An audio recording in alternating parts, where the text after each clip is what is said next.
Bonjour à toutes et à tous et très heureuse de vous retrouver dans ce nouveau rendez-vous de Midi chez nous. Eh bien, au sommaire de cette émission, quart d'heure culturelle, nous recevrons dans ce numéro un artiste peintre installateur. Eh bien, nous saurons davantage sur ses débuts, son parcours, ses projets, son actualité, son nom, Yapo Yapo Patrick. Bonjour. Bonjour. Et bienvenue sur le plateau de Midi chez nous. Merci à vous aussi. Et juste après cette rubrique, nous avons la rubrique tant aimée. Eh bien, c'est bon à savoir. La jalousie, amie ou ennemi, c'est la deuxième partie. Aujourd'hui, bien sûr, à la demande de Denise Lucam, qui a abordé avec maestria la première partie la semaine dernière. Donc, elle a souhaité qu'on puisse poursuivre et nous le ferons avec gaieté de cœur, n'est-ce pas, Madame Liedreux? Bonjour Caroline. Bonjour et bienvenue. Très heureux, merci. Voilà, c'est notre personne ressource. Et la troisième partie de l'émission est consacrée à nos invités de la direction commerciale et marketing qui nous informeront de leurs différentes activités socio-culturelles.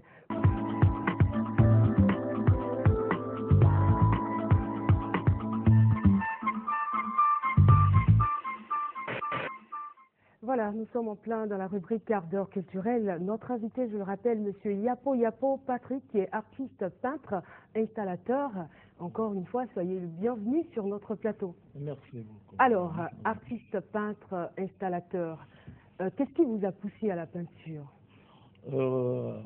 Si vous voyez un peu, j'étais un jeune collégien, lycéen, et j'ai dans mon programme les arts plastiques.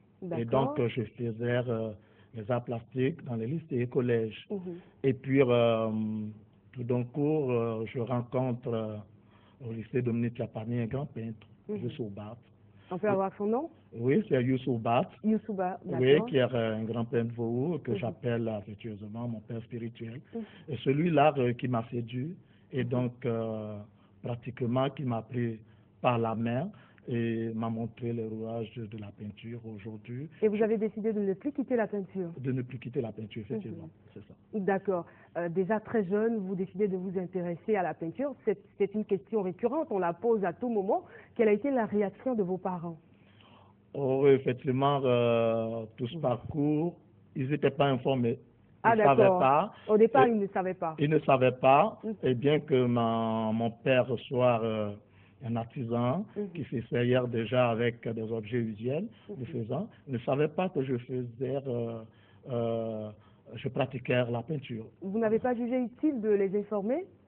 Oh, pas forcément. Ou il y avait une certaine peur qui vous animait? Non, pas forcément ça, parce que en fait, dans nos sociétés, et quand on vous met à l'école, on se dit il faut qu'il parte et qu'il ait un bureau. Et donc, on dit que le dessinateur, c'est habituellement par là, par ce nom qu'on les désigne, et les dessinateurs n'ont pas de bureau. Donc, effectivement, on se dit que vous n'avez pratiquement rien. Est-ce que vous, monsieur Yapo Yapo Patrick, aujourd'hui, vous n'avez pas de bureau?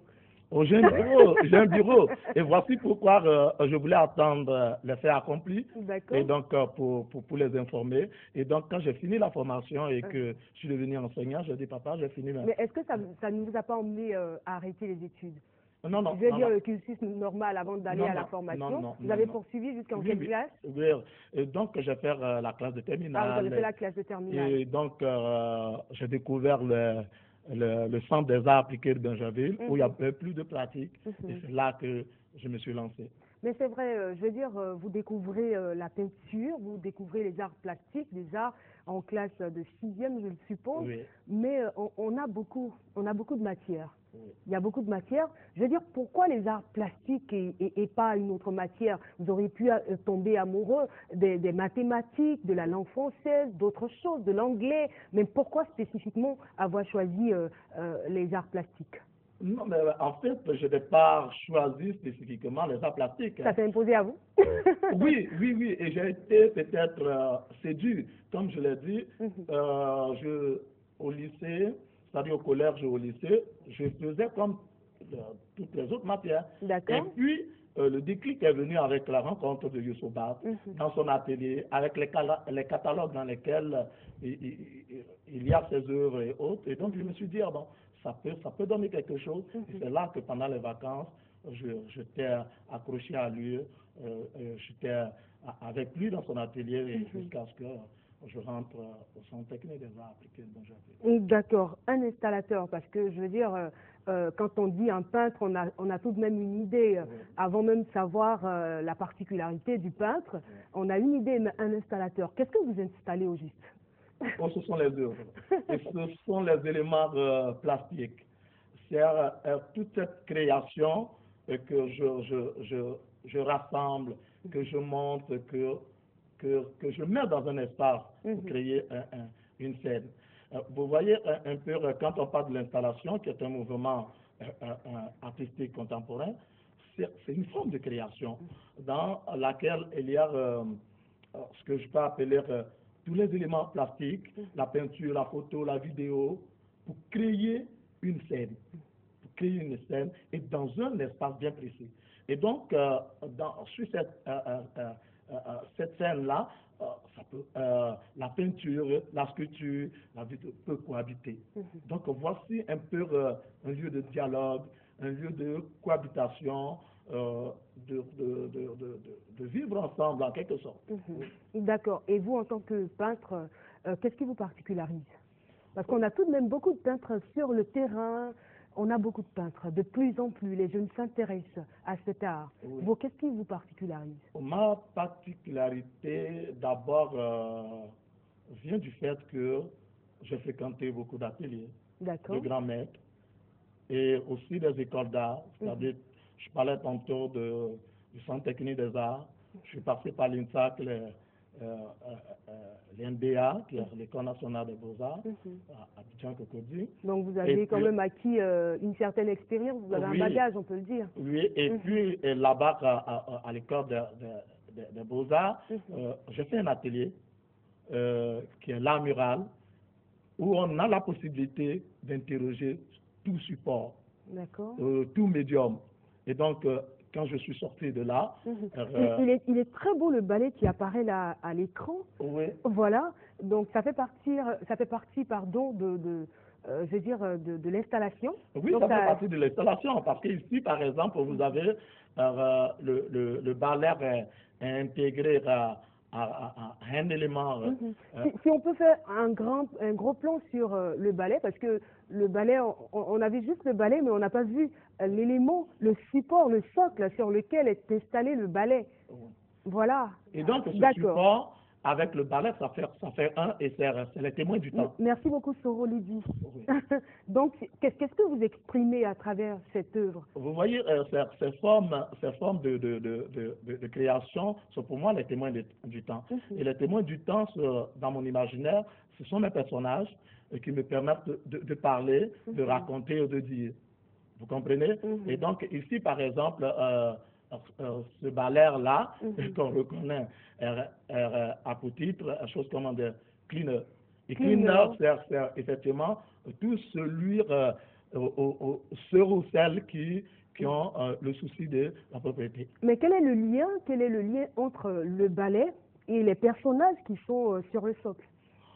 Vous comprenez, au niveau d'une création, effectivement, il faut pouvoir les animer. Il faut, je dis dans mon imaginaire, effectivement, ce sont des personnages qui doivent parler. Et donc, si l'art est une expression, effectivement, il y a des signes et des symboles qui me permettent de parler. Est-ce que vous savez comment moi je l'aurais défini, cette œuvre, par rapport au cleaner qui est, je veux dire, au-dessus de ce socle, et les personnages qui ont marqué l'histoire, qui sont donc sur ce socle, juste leur dire certainement de pouvoir nettoyer leur environnement, de pouvoir assainir leur être peut-être intérieur.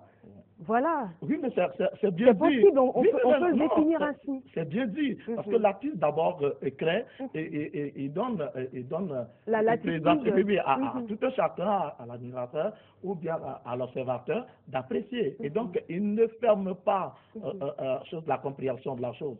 Sinon, on ne pouvait pas comprendre l'œuvre d'art. D'accord. Et si on doit vous identifier, parce que vous m'avez dit tout à l'heure que vous faites l'œuvre murale, c'est bien cela? Oui. D'accord. Est-ce qu'on a la possibilité de voir sur les tableaux qui sont installés ici dans ce studio? Oui, c'est ce que nous voyons. Et bon, donc moi d'abord, en parlant des éléments qui me caractérisent, c'est d'abord il y a le support. Je fais des recherches de support. Je fais c'est-à-dire faire des recherches de support.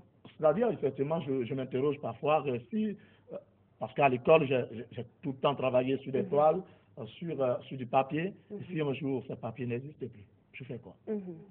La question me permet de dire, bon, autour de moi, est-ce qu'il n'y a pas des éléments sur lesquels je peux graver? Et ça m'intéresse de savoir la plupart des éléments que vous utilisez. Vous utilisez quel élément? Apparemment, il y a du tissu. Si oui, il y a du tissu. À l'image. Il y a du tissu et ce que nous voyons ici, c'est des papiers jetés par-ci et par-là et que je coupe en lamelles et que je natte. D'accord. Effectivement, il y a aussi ces madrins qui sont des tuyaux de bois, de papier et autres que je prends et puis je fais des installations avec. Ici, par exemple, vous voyez tout au fond, c'est du tapas. Ici, par exemple, c'est du papier journal collé avec de l'amidon et autres. Et puis, je crée mes supports sur lesquels je peux mettre ma peinture et puis mon écriture. D'accord. D'accord, on va poursuivre l'entretien. On sait par exemple que Monsieur Yapo Patrick, c'est plus de 10 ans d'expérience, mais 10 ans, je veux dire, jonchés quand même de moments de gloire, parce que vous avez glané certains prix, vous avez glané certains lauriers ici en Côte d'Ivoire, et vous êtes allé jusqu'à représenter la Côte d'Ivoire au dernier jeu de la francophonie, c'était en septembre 2013. Parlez-nous un peu de cette expérience. Oui, vous voyez d'abord... quand j'ai rencontré mon père spirituel, Youssou Bat, d'abord, c'était l'amour pour le travail. Et donc, il m'a inculqué cela et c'est le travail. Et maintenant, en parlant des lauriers, effectivement, déjà au lycée Dominique Chapani, déjà avec un concours de l'innovation de l'Église catholique de Dabo, déjà, on reconnaît mon travail et on me donne un prix. L'art aussi, en tant qu'élève, déjà, je commence par là. Et puis, après les Beaux-Arts et autres, il y a eu le prix de l'AICS, l'Agence ivoirienne de la francophonie, qui est la section Côte d'Ivoire. Et donc, effectivement, j'ai eu le deuxième prix en 2013. Et puis, il y a un certain nombre de choses jusqu'à ce que... en septembre, effectivement, par concours, on reconnaît mon travail en me sélectionnant dans la catégorie sculpture avec ces installations. Vous étiez combien à représenter la Côte d'Ivoire? Nous étions au niveau des arts visuels, c'est-à-dire des arts plastiques, nous étions 3. Il y a mon collègue Kona Pascal en peinture, moi en sculpture, et puis il y a notre jeune frère Yanzi. Qui était en photographie. Comment ça s'est passé là-bas? Oh oui, effectivement, on était partis et puis on a exposé. Donc on a eu déjà la RTI avait présenté ça sur les antennes. C'était magnifique. Les gens ont beaucoup apprécié la création. Et mais il fallait que sur le plan international, les gens choisissent. On n'était pas... Il y avait plus fort que vous? Oh non, nous avons exprimé ce que nous savons faire. Nous avons fait aussi, les gens ont beaucoup apprécié, mais il fallait choisir, ils ont choisi d'autres personnes. Mais déjà, le fait d'être sélectionné de façon nationale, c'est une reconnaissance à mon travail. Donc, je dis que j'ai gagné. C'est déjà beaucoup. Oui. D'accord. Madame Liedreux a certainement une question ou peut-être une appréciation, je ne sais pas. Disons plutôt une appréciation. D'accord. Je suis fascinée par ce genre d'art qui arrive à se transposer sur tous les types de supports. C'est très important. Je pense que c'est magnifique. Il a à féliciter. Et je pense que c'est pas fortuit qu'il ait été sélectionné. En tout cas, moi, ça me parle beaucoup. Vous trouvez de l'originalité, de l'authenticité dans Voilà, j'aime beaucoup l'originalité. J'aime beaucoup la simplicité qui émane un peu des œuvres, mais qui à la fois traduisent beaucoup de profondeur. Et donc, franchement, ça me parle beaucoup. Justement, parlant de profondeur, quels sont les thèmes que vous abordez? Moi, je suis beaucoup conservateur. Et donc, effectivement, ça, par exemple, la femme au perles. Ah, c'est une femme? Oui, oui. D'accord. Oui, oui. Elle a des perles? Oui, oui, elle a des perles. C'est chose comment dire aux perles. Effectivement, c'est chose comment dire l'hommage que je rends à la femme. Et il y a aussi cette toile devant là et qui est effectivement l'urbanisme, qui demande à construire avec de ces lamelles, de l'arc de papier. Je sers de tisser, donc je construis, je calcule, et c'est des pixels en quelque sorte que je pose pour pouvoir construire. C'est l'urbanisation. Une invite à pouvoir assainir nos villes. Oui. Vous avez déjà fait des expositions. Alors là, il paraît que vous êtes en train de me contaminer avec les R. Oui, des expositions, oui, collectives, mais pas exactement une exposition individuelle. D'accord. Pas encore. Mais vous l'avez quand même en projet, hein? Oui, ça nous serait pas. D'accord. Mais comment vous vivez votre art au quotidien? Quand on est artiste peintre, moi j'aimerais savoir votre environnement lorsque vous vous levez le matin. Est-ce qu'à côté de cela, vous avez d'autres activités lucratives? Je ne sais pas. Comment est-ce que vous vivez? Si on n'achète pas vos tableaux, comment vous faites? N'oubliez pas que je suis enseignant. D'accord. Ça c'est important. Oui, et là aussi, ça me permet de ne pas brader et de donner le sens à la création. Je dis qu'il faut créer pour que ça puisse refléter mes pensées.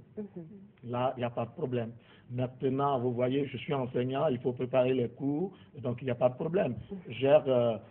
Tout est organisé de telle sorte que, effectivement, j'ai le temps pour dormir, j'ai le temps par moment de sortir un peu, de faire des courses. De vous occuper aussi de votre famille. Oui, de m'occuper de ma famille, effectivement. D'accord. Ça pose pas de problème. Voilà, nous sommes pratiquement au terme de l'entretien. Quels sont vos derniers mots? D'abord, je félicite la RTI et toute l'équipe. Et puis vous aussi pour cette licence que vous donnez aux artistes de pouvoir présenter ce qu'ils font.